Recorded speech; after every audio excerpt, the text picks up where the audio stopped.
Umagang ito, let me share to you ang ating pag-aaral po ay sa 1 Kings chapter 3, verse 5 to 13, na kung saan po naroon ang request ni Haring Solomon sa kanyang pamumuno po sa kanilang kaharian na pinagkatiwala sa kanya ng Panginoon na ipinasa naman ng kanyang ama na si Haring David. Nais ko pong bigyan ito ng titulo na A Request for Good Governance. Tayo manalangin. Dakilang Diyos, sa oras na ito, salamat Panginoon sa iyong kabutihan. I'm praying, dear Lord, na tulungan mo kami maunawaan po ang iyong salita. Samahan mo kami, Ama. It's all I pray, dear Lord, in Jesus' name. Amen. Ang sabi po sa 1 Kings chapter 3, reading from verses 5 to 13, ito po ang sabi ng talata, In Gibeon the Lord appeared to Solomon in a dream by night, and God said, Ask what I shall give. So napakaganda po ng sinabi ng Panginoon kay Solomon na handa naman pong ipagkaloob ng Panginoon. Kasi Solomon naman, mga kasama at mga kapatid, ay sumagot at ang sabi niya sa verse 9, Give therefore thy servant an understanding heart to judge thy people, that I may discern between good and bad. For who is able to judge this thy so great people. So here we can see, ano po yung mga nakapaloob sa request na ito ni Solomon. Una, makikita po natin dito yung pong humbleness po ni Solomon. The humbleness of Solomon in verse 7.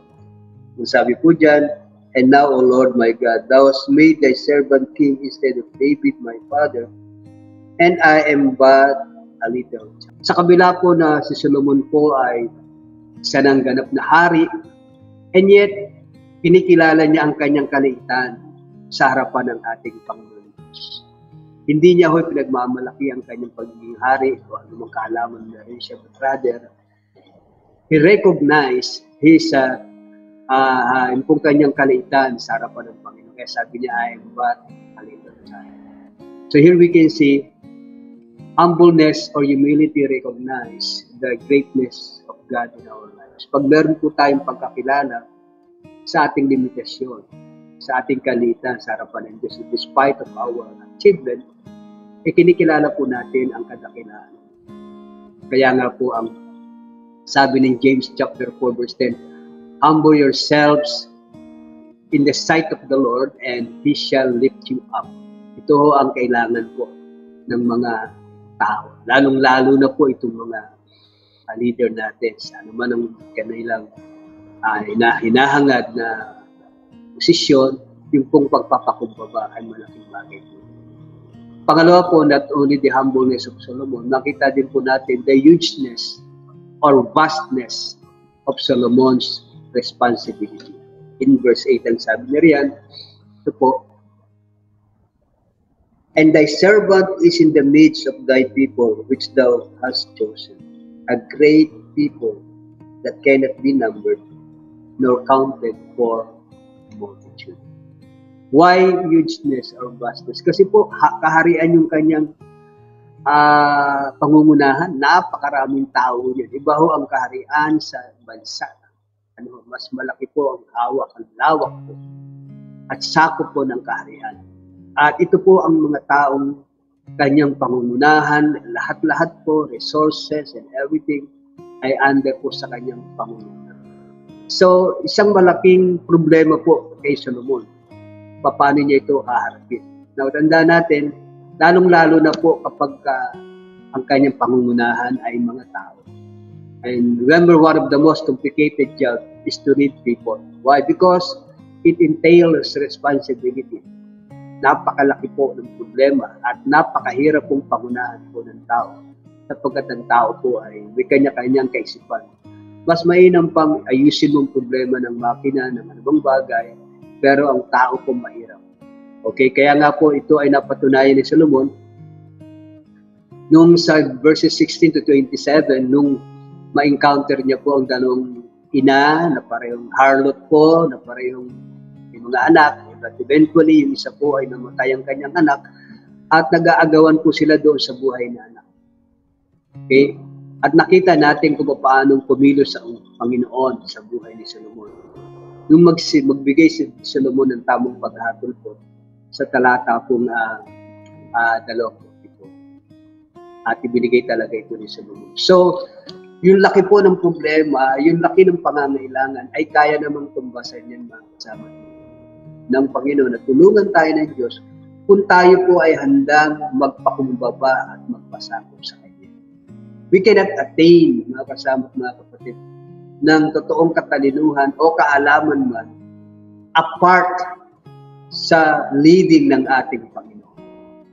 Kaya my dear friend in the Lord, gaano man po kalaki, karami ang ating suliranin. Hindi, huwag po tayo magkatubili sapagkat kaya po tayong tulungan ng Panginoon. Hindi po nanilimitahan ng Diyos as long na tayo handang magpasakop sa ating Panginoon.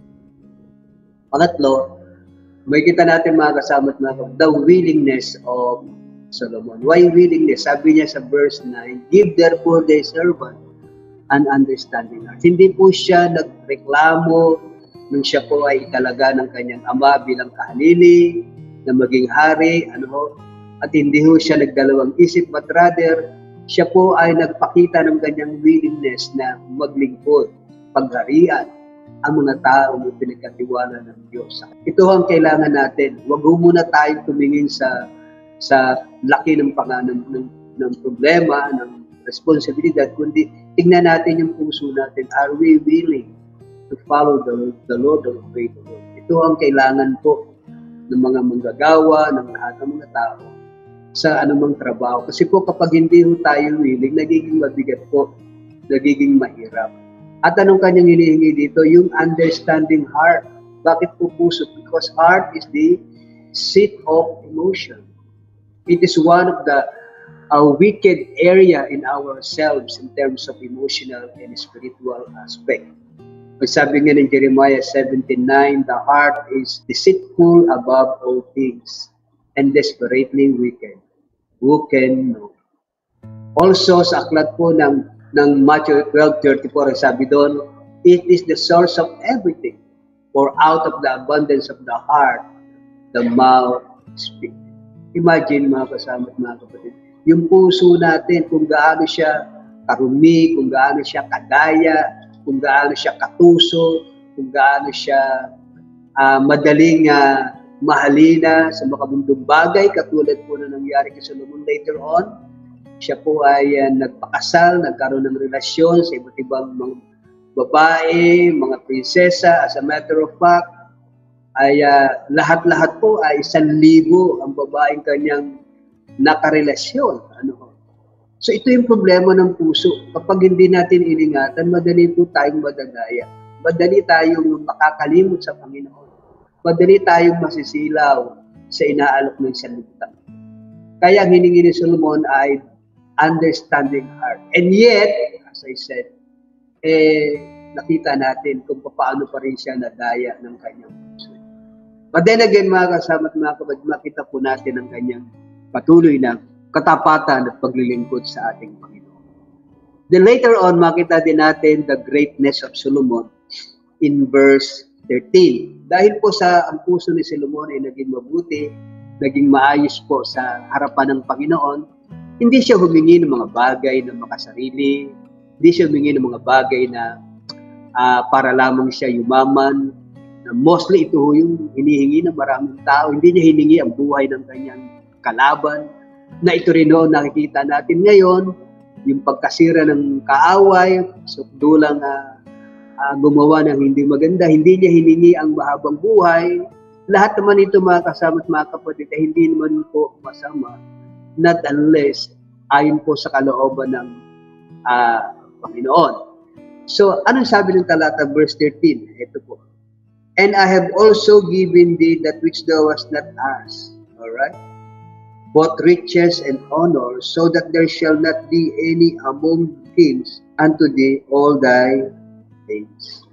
So, nakita natin na sa ginawang ito ni Solomon, lalo siyang itinaas ng Panginoon. Wala na raw kung naging katulad ni Solomon at lalabas pang katulad ni Solomon hanggang sa kasalukuyan nating kapanahon. Mas naging dakila siya. Bakit po? Because kapag ka ang Diyos po ang ating binigyan kaluwalhatian, mga kapatid, hindi ho tayo iiwan ng Panginoon. Kapag ang Diyos ang itinaas natin, ay ang Diyos po ang bahalang mag-promote sa atin. Kaya nga ba ang sabi, di ba, ng James 4:10, humble yourselves in the sight of the Lord and He shall lift you up. So yung pong panalangin ni Solomon ay tinugunan Diyos at binigyan pa ng bonus, ano yun? Yung pong hindi niya hiningi, ibinigay ng Diyos sa kanya. So salamat sa Panginoon na meron tayong Diyos na dakila at nakakaalam ng kung ano ang mabuti para sa atin.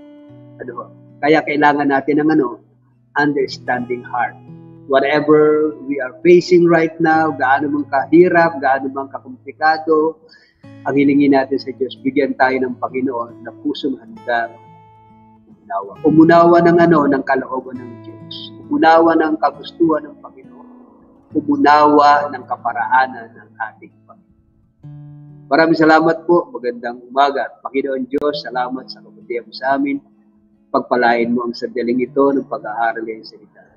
Thank you, dear Lord, for all this opportunity of sharing the word to our listeners. Thank you so much for giving me, dear Lord, the blessings of sharing your words. Again, dear Lord, this is all I pray in Jesus' name.